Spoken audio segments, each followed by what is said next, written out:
Hello बच्चों, स्वागत है आपका इस अमेजिंग से प्लेटफॉर्म मैथ फाउंडेशन पर। देखो, इसके पहले जो हमारा लेक्चर था हमने इंटीग्रेशन के कुछ टाइप के सीखे थे, ठीक है। तो आज का जो टॉपिक हमारा होने वाला है उसके आगे से हम कुछ इंटीग्रेशन सीखेंगे, ठीक है।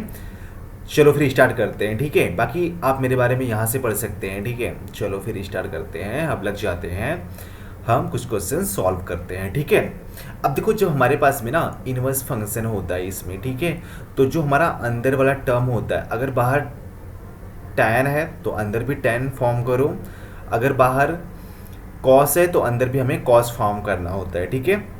ठीक है, तो देखो पहला वाला सॉल्व करते हैं, ठीक है। इसको सॉल्व कर लेते हैं तो कितना होता है, देखो यहाँ पर इसको लिखेंगे sign 2x is equal to क्या होता है, तो बोलोगे sir 2 sine x into cos x होता है।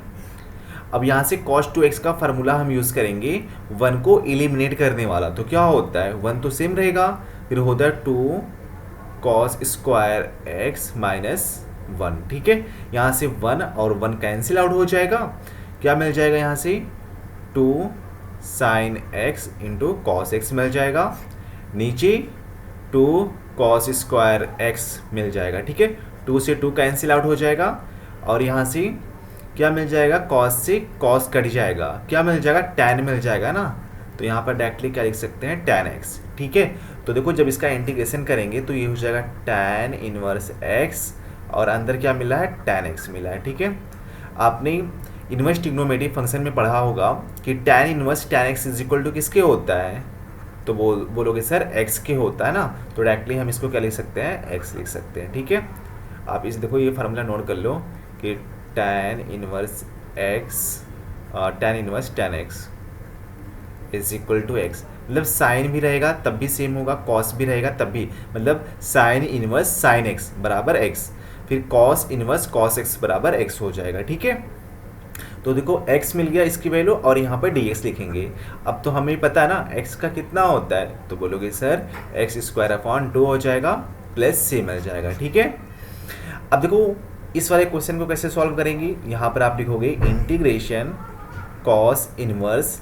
अब देखो बाहर कॉस है ना तो अंदर भी कॉस होना चाहिए, कॉस के टर्म में होना चाहिए, तो इसको हम क्या लिख सकते हैं, कॉस लिख सकते हैं पाई बाई 2 माइनस एक्स, क्योंकि कॉस क्या होता है, कॉस पाई बाई 2 मतलब 90 माइनस थीटा क्या होता है, साइन थीटा होता है ना, यहाँ पर साइन एक्स है, तो इस तरह से हम इसको लिख सकते हैं, ठीक है। अब देखो बाहर भी कॉस है और अंदर भी कॉस है, तो ये डायरेक्टली इसी के इक्वल हो जाएगा, ठीक है। यहाँ पर आप ये यूज़ कर सकते हो cos inverse cos x is equal to x, ठीक है।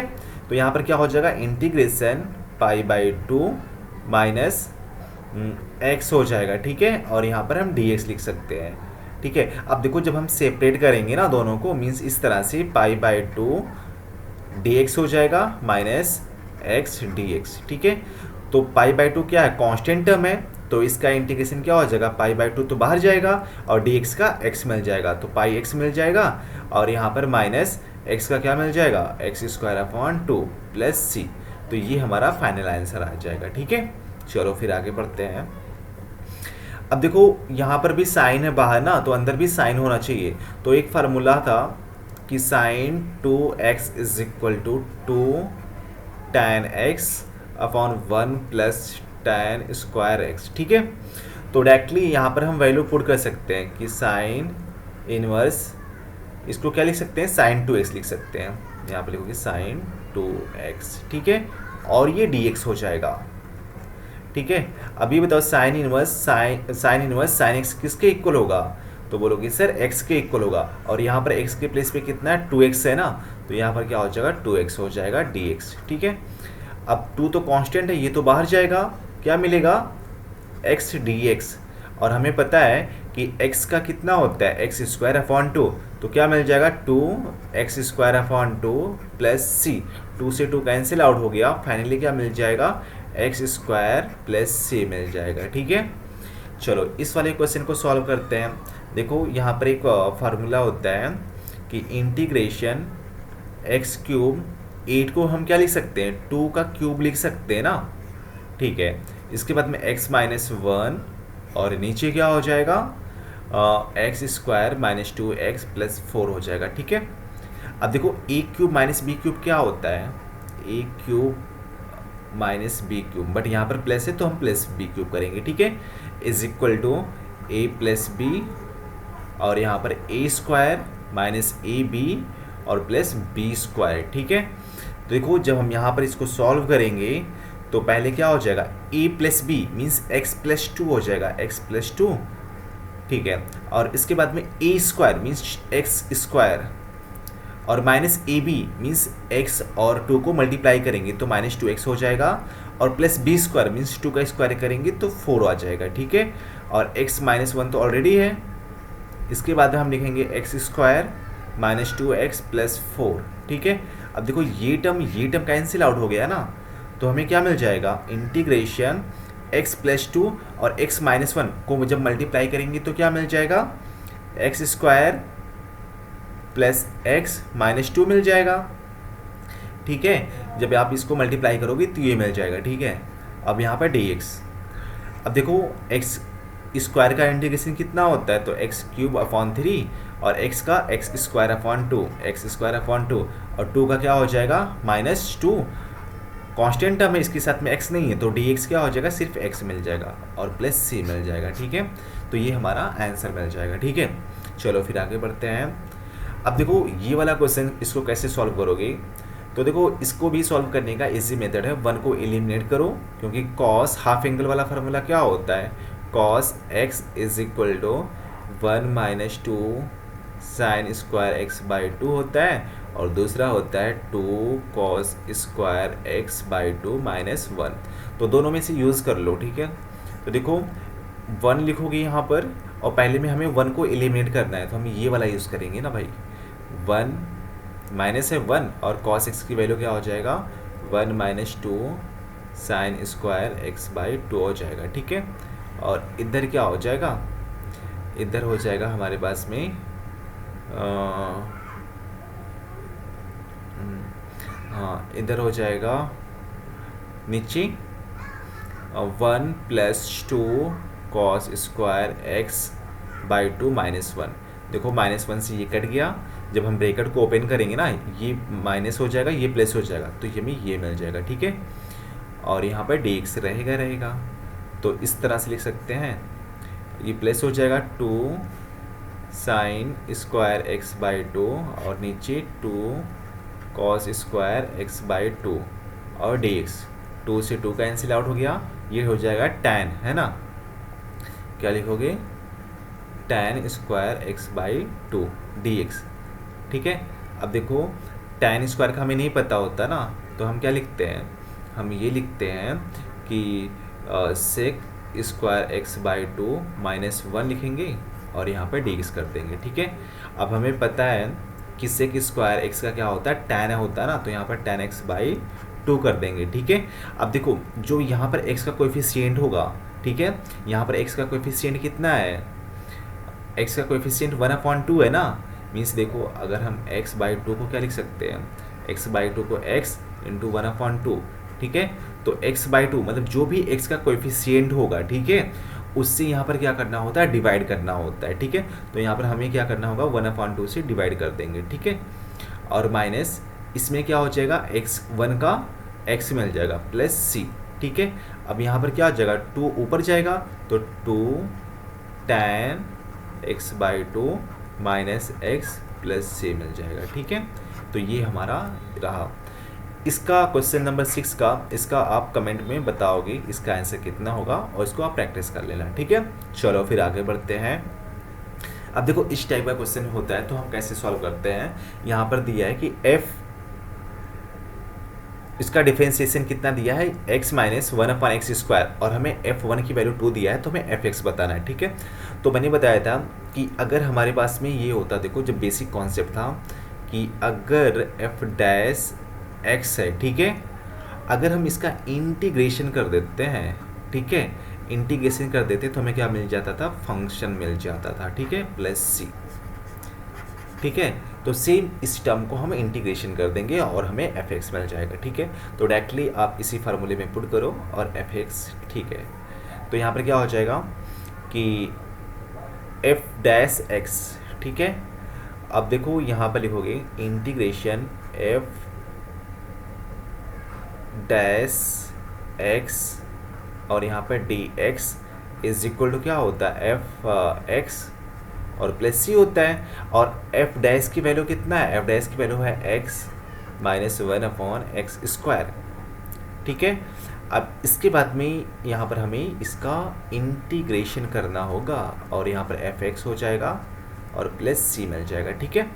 अब देखो एक्स का डिफरेंस इंटीग्रेशन कितना होता है, तो बोलोगे सर एक्स स्क्वायर अपॉन 2, और इसका कितना होता है, 1 अपॉन एक्स का कितना होता है, तो एक्स पावर ऊपर जाएगा तो -2 हो जाएगा ना। मीन्स देखो यहाँ पर मैं करके बता देता हूँ, ये हो जाएगा एक्स पावर -2 हो जाएगा, ठीक है। तो यहाँ पर हम 1 ऐड कर देंगे और नीचे भी 1 को ऐड करेंगे, तो एक्स पावर -1 और नीचे -1, ठीक है। तो -1 अपॉन एक्स मिल जाएगा, ठीक है। जब -1 अपॉन एक्स मिल जाएगा तो यहाँ पर माइनस ऑलरेडी है, तो क्या मिल जाएगा, +1 अपॉन एक्स, ठीक है, is equal to f x मिल गया और यहाँ पर सी। अब देखो x is equal to 1 put कर दो तो हमें वैल्यू 2 मिल रहा है ना, तो लिखोगे पुट f1 2, ठीक है। तो मतलब x की जगह पर आप 1 पुट कर दो, तो 1 का square upon 2 plus 1 upon x की जगह पर हम क्या पुट कर रहे हैं 1, तो 1 हो जाएगा इज इक्वल टू f1 की वैल्यू कितना हो जाएगा, f1 की वैल्यू 2 है, मतलब इसको ऐसे लिख सकते हैं प्लस सी। तो यहाँ से हमें सी की वैल्यू मिल जाएगी, ठीक है। तो देखो सी की वैल्यू कितना है, सी की वैल्यू मिल जाएगा 1 अपॉन 2 हो जाएगा प्लस 1 और यहाँ पर इज इक्वल टू f1 की वैल्यू 2 है, ठीक है, प्लस सी। तो देखो ये कितना हो जाएगा, ये हो जाएगा देखो इसको इधर लेके आओगे 1 अपॉन 2 और यहाँ पर 2 इधर जाएगा तो 1 - 2 क्या हो जाएगा, -1 मिलेगा ना, -1 इज इक्वल टू सी। तो कितना हो जाएगा, -1 अपॉन 2 दैट इज सी। तो सी की वैल्यू यहाँ पर पुट कर दो हमें मिल जाएगा, ठीक है। तो यहाँ पर लिखोगी, हाँ इसको देखो हमें एफ एक्स की वैल्यू चाहिए ना, तो हमें सी को इधर भेजना पड़ेगा ना, तो इधर भेज दो आप सी को, तो क्या मिल जाएगा, f x is equal to x square upon 2 plus 1 upon x minus c, ठीक है। तो आप एक्स स्क्वायर प्लस क्या लिख सकते हो, x upon 2 plus 1 upon x और माइनस सी, और सी की वैल्यू कितना है, -1 है, तो ये +1 अपॉन 2 हो जाएगा, ठीक है। तो ये हमारा एफ एक्स की वैल्यू रहा, ठीक है। तो इस तरह से एफ एक्स फाइंड आउट कर सकते हैं, ठीक है। चलो फिर आगे वाले क्वेश्चन में, ठीक है, इसको भी देखो हमें सॉल्व करना है, तो यहाँ पर भी हम इसको सॉल्व कर सकते हैं, ठीक है। देखो यहाँ पर भी वही कंडीशन अप्लाई करो कि integration f dash x d x is equal to किसके होता है, तो बोलोगे सर एफ एक्स के होता है, प्लस सी कर दो, ठीक है। अब देखो एफ डैश एक्स की वैल्यू निकालोगे कितना हो जाएगा, एफ डैश एक्स मतलब एक्स प्लस बी, तो यहाँ पर एक्स प्लस बी आप लिखोगे और यहाँ पर डी एक्स लिखोगे, ठीक है, इज इक्वल टू किसके हो जाएगा, एफ एक्स प्लस सी के हो जाएगा, ठीक है। अब एक्स का इंटीग्रेशन कितना होता है, एक्स स्क्वायर होता है अपॉन 2 और बी डी एक्स का कितना हो जाएगा, बी एक्स हो जाएगा, is equal to f x और यहाँ पर प्लस सी, ठीक है। इसको आप इक्वेशन 1 मान लेते हैं, ठीक है। और हमें f1 की वैल्यू कितना दिया है, 5 दिया है, ठीक है। अब देखो हमें यहाँ पर पुट कर देते हैं, f1 पुट कर देते हैं और उसके बाद में f2 पुट कर देते हैं, ठीक है। तो बताओ जब हम f1 x is equal to आप 1 पुट करोगे तो हमें क्या मिल जाएगा, मीन्स 1 अपॉन 2 मिल जाएगा और यहाँ पर b इंटू 1 x की वैल्यू 1 पुट करेंगे तो सिर्फ b मिलेगा, इज इक्वल टू f1 और प्लस c, ठीक है। तो 1 अपॉन 2 और f1 की वैल्यू कितना है, 5 है ना, तो इसकी वैल्यू 5 आएगा और 5 को हम इधर भेजेंगे तो -5 हो जाएगा, is equal to c minus b मिल जाएगा, ठीक है। अब देखो इसको जब सब्ट्रैक्ट करेंगे तो 5 2 10 हो जाएगा और 1 - 10 मतलब -9 अपॉन 2 मिल जाएगा, c minus b, this is equation 2, ठीक है। इसके बाद में हम f2 भी पुट करेंगे, लिखोगे put x is equal to 2। तो यहाँ पे जब 2 पुट करेंगे तो 2 का स्क्वायर कितना हो जाएगा 4, 4 का हाफ करोगे 4/2 मीन्स 2 मिल जाएगा, और प्लस 2b, एक्स की जगह पर 2 तो 2b हो जाएगा is equal to f x, मतलब F2 हो जाएगा, ठीक है, और प्लस c। तो देखो यहाँ पर आप क्या लिख सकते हो, यहाँ पर हम इसको लिख सकते हैं 2 plus 2b is equal to किसके हो जाएगा, इज इक्वल टू F2 की वैल्यू 13 है, ठीक है 13। अच्छा एक चीज़ और देखो, अगर हम यहाँ से c की वैल्यू निकाल लेते हैं, c बराबर कितना हो जाएगा, तो ये जो माइनस बी है उधर जाएगा प्लस बी हो जाएगा ना। तो क्या लिख सकते हो इसको, c इज इक्वल टू, अच्छा यहाँ पर लिख देता हूँ c इज इक्वल टू 9, मतलब b प्लस में हो जाएगा, b इधर आएगा प्लस में, और माइनस 9/2, ठीक है। तो यहाँ पर क्या लिख सकते हो, प्लस b माइनस 9/2, ठीक है। अब भैया इसको सॉल्व कर लो, तो देखो यहाँ पर नंबर को उधर भेज दो सबको, तो 2b इधर आएगा और यहाँ पर b है तो इधर आएगा माइनस b मिल जाएगा, ठीक है, इज इक्वल टू ये 9 था ना, हाँ, तो ये कितना हो जाएगा, अच्छा देखो यहाँ पर 13 है और 13 2 है, तो 2 उधर जाएगा तो 11 मिलेगा ना, 13 माइनस 2 11 मिलेगा, तो यहाँ पर 11 हो जाएगा माइनस 9/2। जब हम इसको सॉल्व करेंगे तो ये हमारे पास में आ जाएगा 11 2 जा 22, 22 माइनस 9 तो कितना हो जाएगा 13/2, that is 2b minus b means b मिल गया, ठीक है। जब b मिल गया भाई तो यहाँ से हम किसकी वैल्यू निकाल सकते हैं, c की वैल्यू, तो c बराबर कितना हो जाएगा, तो c बराबर हो जाएगा b की जगह पर 13/2 माइनस 9/2, तो ये कितना हो जाएगा, ये हो जाएगा हमारे पास में 13 माइनस 9 कितना हो जाएगा 4/2, दैट इज़ 2 मिल जाएगा, ठीक है। अब c की वैल्यू मिल गया है तो सबकी वैल्यू हम यहाँ पर पुट कर देते हैं, मीन्स अब बताओ फ्रॉम इक्वेशन 1 से, देखो यहाँ पर लिखोगे फ्रॉम इक्वेशन 1। अब बताओ इक्वेशन 1 से जब हम f(x) निकालेंगे तो क्या हो जाएगा, ये जो प्लस c है उधर जाएगा माइनस c हो जाएगा ना, तो लिखोगे x² 2 plus b x minus c. अब इसके बाद में b और c की वैल्यू जो यहाँ पर कांस्टेंट है यहाँ से सब्स्टिट्यूट कर दो, तो क्या हो जाएगा x² 2 प्लस b की वैल्यू कितना था 13/2, तो यहाँ पर 13/2 और x भी है, x लिखोगे, माइनस c की वैल्यू कितना है 2 है, ठीक है, दिस इज f(x), ठीक है। तो यहाँ से हम f(x) की वैल्यू फंक्शन फाइंड आउट कर सकते हैं, ठीक है। चलो ठीक है, इतना समझ में आया ना, ठीक है। अब देखो इसी पे एक ये वाला क्वेश्चन है, इसको आपको सॉल्व करना है, ठीक है, प्रैक्टिस क्वेश्चन है। यहाँ पर लिखा है if f(x) is equal to a sin x plus b cos x and f(0) is equal to 4 and f(0) is equal to 3 and f π/2 पे वैल्यू 5 दिया है, फाइंड द f(x), तो हमें f(x) बताना है, ठीक है। सेम पूरा प्रोसेस इसी तरह करोगे, और यहाँ पर हमारे पास में कितने कांस्टेंट हैं, तो बोलोगे सर a और b कांस्टेंट है, ठीक है। तो यहाँ से आप निकाल सकते हो, एक बार इंटीग्रेशन मतलब डायरेक्टली इसी में वैल्यू पुट कर दो 0 पर, ठीक है, तो हमें 4 मिल जाएगा, ठीक है। तो इस तरह से आप वैल्यू निकाल सकते हो, ठीक है। चलो फिर बस आज के लेक्चर में इतना ही, इसके बाद में हमारा जो अगला टॉपिक होगा वो सब्स्टिट्यूशन मेथड होगा, ठीक है, उसको हम करने वाले, ठीक है। देखो जैसे जैसे हमारा लेवल बढ़ता जाएगा ना, हमारा जो टारगेट है कि हम एडवांस लेवल, बेसिक से एडवांस लेवल तक का हम क्वेश्चन को सॉल्व करेंगे, ठीक है। तो आप अच्छे से स्टडी करते रहो और बस मेहनत करते रहो, ठीक है। चलो फिर बाय बाय।